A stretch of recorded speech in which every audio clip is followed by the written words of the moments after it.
बच्चों, आज हम हिंदी सेकेंड में पाठ 13 कारक के विषय में जानेंगे। कारक क्या है? तो कारक का अर्थ है संज्ञा अथवा सर्वनाम के जिस रूप से उसका संबंध वाक्य के अन्य शब्दों के साथ प्रकट होता है उसे कारक कहते हैं। साधारण भाषा में आपको समझाते हैं। जैसे जंगल एक गुफा थी, गुफा एक शेर रहता था। एक दिन शेर सो रहा था, तभी बिल एक चूहा निकला।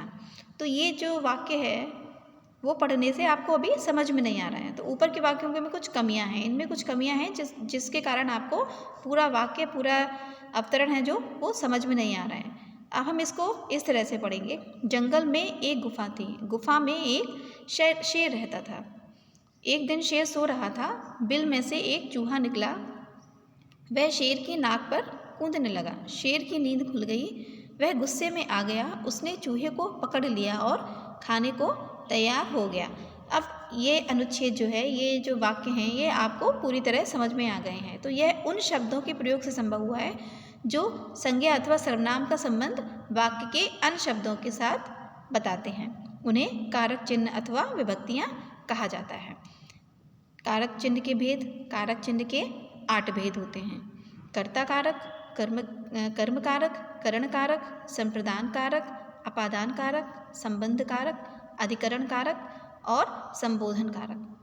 कारक के ये उपयुक्त 8 भेदों के लिए अलग अलग कारक चिन्ह निर्धारित किए गए हैं, जिससे कि उन कारकों की पहचान होती है। आइए जानें कि वो चिन्ह कौन कौन से हैं और कैसे उन कारकों की पहचान होती है।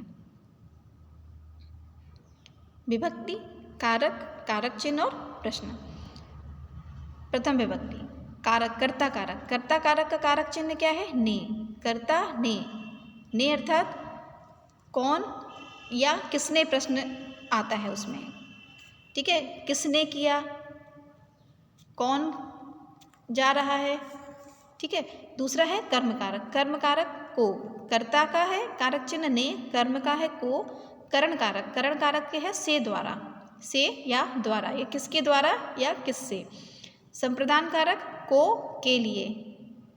अपादान कारक के कारक चिन्ह है से, मतलब अलग होना। जैसे पेड़ से पत्ता गिर गया, अलग हुआ। संबंध कारक का, की, के, रा, री, रे।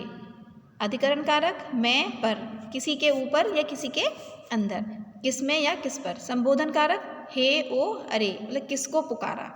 तो ये कारक जो चिन्ह हैं, कारक है, इनके कुछ कारक चिन्ह हैं जो है कर्ता ने, कर्म को, करण से, के द्वारा, संप्रदान को, के लिए, अपादान से अलग होना, संबंध का, की, के, रारी, रे, अधिकरण मैं, पर, संबोधन हे, ओ, अरे। अब कर्ता कारक के बारे में जानेंगे। कर्ता कारक क्या है? जिस शब्द से क्रिया के करने वाले का बोध होता है कि किसने किया। कर्ता मतलब कौन कर रहा है, उसे कर्ता कारक कहते हैं। जैसे बच्चों ने खीर बनाई, किसने बनाई? बच्चों ने। इसमें कौन सा प्रश्न निकलता है? किसने या कौन। रमेश सो रहा है, कौन सो रहा है? रमेश सो रहा है। तो ये कर्ता कारक हुआ। दूसरा है कर्म कारक। कर्म कारक क्या है? कर्ता द्वारा क्रिया का फल जिस शब्द पर पड़ता है उसे कर्म कारक कहते हैं। कर्म कारक का चिन्ह को है। इस प्रकार इस चिन्ह का प्रयोग सब जगह नहीं होता है। जैसे कृष्ण ने जयद्रथ को मारा। किसको मारा? जयद्रथ को। क्या किया? कर्म किया। क्या किया? मारा। तो ये कर्म कारक हुआ। उसने रोहन को बुलाया। किसने बुलाया? उसने। किसको बुलाया? रोहन को। और क्या किया? क्या कर्म किया उसने? बुलाया। तो ये कर्म कारक हुआ। करण कारक। करण कारक है संज्ञा अथवा सर्वनाम का वह रूप जिसकी सहायता से क्रिया संपन्न होती है, उसे करण कारक कहते हैं। जैसे विक्रम टॉर्च से देख रहा है। किससे देख रहा है? टॉर्च से। तो करण क्या है? जिससे काम किया जा रहा है। संज्ञा अथवा सर्वनाम का वह रूप जिसकी सहायता से क्रिया संपन्न हो। किसकी सहायता से देख रहे हैं? टॉर्च की सहायता से। तो ये करण कारक हुआ। रवि साइकिल से स्कूल गया। किससे गया? साइकिल से। साइकिल करण हुआ। तो जिस साइकिल के कारण ही उसका कार्य संपन्न हुआ, तो यह करण कारक हुआ। संप्रदान कारक। संप्रदान कारक क्या है? जिसके लिए क्रिया की जाती है या जिसे कुछ दिया जाता है वह उसे संप्रदान कारक कहते हैं। जैसे छात्र परीक्षा के लिए पढ़ रहे हैं। भूखे को भोजन दो। ये संप्रदान कारक हो, को या के लिए। पांचवा है अपादान कारक। अपादान कारक क्या है? संज्ञा अथवा सर्वनाम के जिस रूप से अलग होने, डरने, तुलना करने आदि भावों का पता चलता है उसे अपादान कारक कहते हैं। जैसे पहले बताया था, पेड़ से पत्ते गिरते हैं। अपादान मतलब अलग होना। पेड़ से पत्ते गिरकर अलग हुए, पेड़ पर नहीं है ना, तो वह अपादान कारक हो। पौधे से फूल मत तोड़ो, पौधे से फूल अलग मत करो, मतलब तोड़ो मत, अलग मत करो, तो यह अपादान कारक हुआ। छठवां है संबंध कारक। संबंध मतलब किसी से संज्ञा के लिए, संज्ञा के जिस रूप से दो संज्ञाओं अथवा सर्वनामों के परस्पर संबंध का पता चलता है उसे संबंध कारक कहते हैं। जैसे का, की, के, रारी, रे। जैसे यह घर वरुण का है। किसका है? वरुण का। उस घर का संबंध किससे है? वरुण से। यह हलवाई की दुकान है। किसकी दुकान है? हलवाई की। तो यह संबंध बता रहा है कि ये हलवाई की दुकान है और यह घर वरुण का है, तो यह संबंध कारक हुआ। सातवां है अधिकरण कारक। अधिकरण कारक संज्ञा या सर्वनाम के जिस रूप से क्रिया का आधार होता है, स्थान, भाव या काल का ज्ञात होता है, इसका पता चलता है, उसे अधिकरण कारक कहते हैं। जैसे मछली पानी में रहती है। किस में रहती है? पानी के अंदर, तो वो वहीं रहती है। ठीक है। पक्षी पेड़ों पर रहते हैं।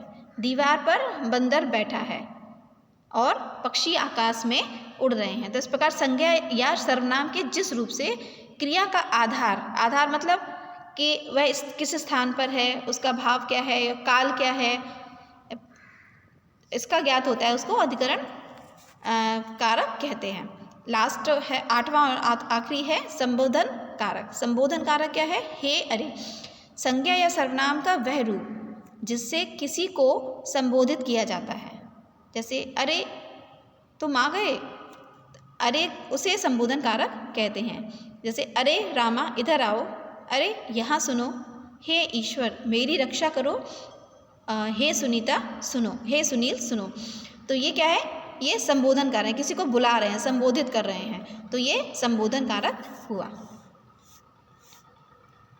तो इस प्रकार आप पाठ 13 का कारक आपका पूरा हुआ। आप पूरा पाठ पढ़ेंगे, इसके भेद, इसकी परिभाषा याद करेंगे और इसके जो प्रश्न उत्तर हैं और एक्सरसाइज हैं वो आपको ऐप में दी जाएगी और उसको आप लिखेंगे और याद भी करेंगे। Okay, good day students.